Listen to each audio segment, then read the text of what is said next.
Velsura. That time I got sent back in time as a slime, by Lobotomiskii. Chapter 4 I've been found out. Veldora Pov. I'm not in a very good position right now. Before me sits a familiar man. A man who is much stronger than me currently, and right now he is eyeing me down intensely. This man is Gazel Dwargo, king of the dwarves. I want to run, but I know that I will not have fled far before he will catch me, and I definitely know that I stand no chance to fight him in my current state. The Dwarven King flares up his aura before asking me. Care to explain how this happened, Storm Dragon Veldora? A few days ago. The aftermath of the conflict between the goblins and the direwolves has finally passed, and now, I can finally continue my life as a lazy otaku neat. Kua ha ha ha ha ha ha. Or not. It seems like responsibilities always catch up to me, no matter how fast I run. I just want to rest and daydream about manga. Why am I so anguished? Well, Rimuru-sama, please forgive us for our incompetence, Rigurd says while bowing.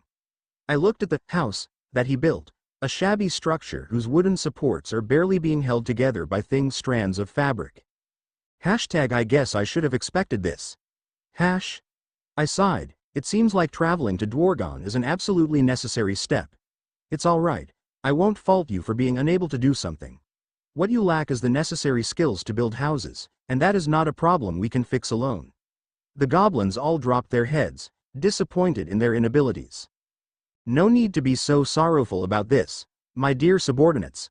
I have already thought of a solution, I boast. Well, it was Rimuru's solution, but never thought of that. I shall travel to the armed nation of Dwargon to hire skilled craftsmen. We must not be dismayed by such small inconveniences. Kua ha ha ha. I struck a pose, looking down at my subordinates who were showering me in praise. Kua ha ha ha. Yes, praise me more. My greatness knows no bounds. Ahem. I will be departing soon with a few goblins and direwolves. Rigurd, while I am gone, organize a few hunting parties to gather food and resources. Understood, Rimuru-sama. I will carry out this order with utmost efficiency. I give him a thumbs up, using my slime appendage, before hopping away to find some people to accompany my travel. I asked the goblins and wolves that Rimuru brought along in the previous timeline to accompany me. We only packed a minimal amount of supplies, as I expected the trip to only take a few days. Good luck, Rimuru-sama. The villagers cheered as we prepared to leave the village. I waved back at them with a slimy appendage, and let out my signature three-piece laugh.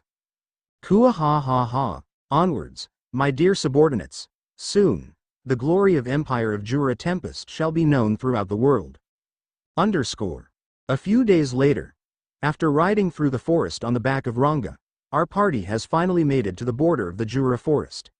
Ahead of us, we see the looming figure of the Kanat mountain range. Alas, we have arrived at Dwargon. Kua ha ha ha. There it is, Dwargon. I could barely contain my excitement. Dwargon is a trade center, and all sorts of extravagant goods will pass through it, which means my quest for manga is nearing its completion. As long as I have paper, I will have manga. Kua ha ha ha. Alright, my dear subordinates. Our party is currently too conspicuous, so I will travel with Gobta into Dwargon. The rest of you will set up camp in the forest until we return in a few days. They all nodded with approval. After we finished with the mission briefing, me and Gobta headed out of the forest towards the gate, but as it seems, in order to enter, we must go through a very, very, very long line. Damn it. Move faster. Every second wasted here is 1 second I will not be able to find manga. While I continued to seethe internally, a group of thugs had arrived behind us. Hey, what are monsters doing around here? A guy with a screw in his head yelled loudly. Don't interrupt me while I'm ranting about manga, you shitheads. Hey, we're not inside the city yet, so there's no penalty for killing him here, right? A second asshole-looking guy walked up behind him. Drop your belongings, and maybe we'll let you live, the first guy threatened. Ha! You lowly humans have the gall to threaten the storm dragon, Gobta. Yes, sir. You remember the first rule? Yes, sir. The first rule is, do not attack humans, but do not hesitate to retaliate against them. Good. Now, I'll show you exactly what I mean by retaliate. If I was in a human form, my expression would have been truly scary. TCH. A wimpy slime dares to threaten us? We're B-ranked adventurers. You're gonna get crushed, you little shit, the screwhead shouts. Wimpy. You call me wimpy. I shout back. Of course. A slime's the wimpiest of all monsters. The second thug retorts. Kua ha ha. Is that so? Then I'll show you exactly how wimpy I am. I bellow as I release my aura. My current threat level is an upper A+ rank, and as such, my aura was dense. Those thugs never stood a chance. Kua ha ha ha. You have the gall to call me Rimuru Tempest. A wimpy slime, but you can't even withstand my aura. I mocked the thuggish duo, but they were already unconscious. Seeing that the thugs were subdued, I hold my aura back in. Huff, that was pant truly amazing. Wheeze Rimuru-sama. Gobta loudly praised, despite having been crushed under my aura just moments ago. Indeed, my greatness knows no bounds. Kua ha ha ha. While I was praising myself, a group of guards rushed towards me. They looked confused, glancing at each other, before setting their gaze on Gobta.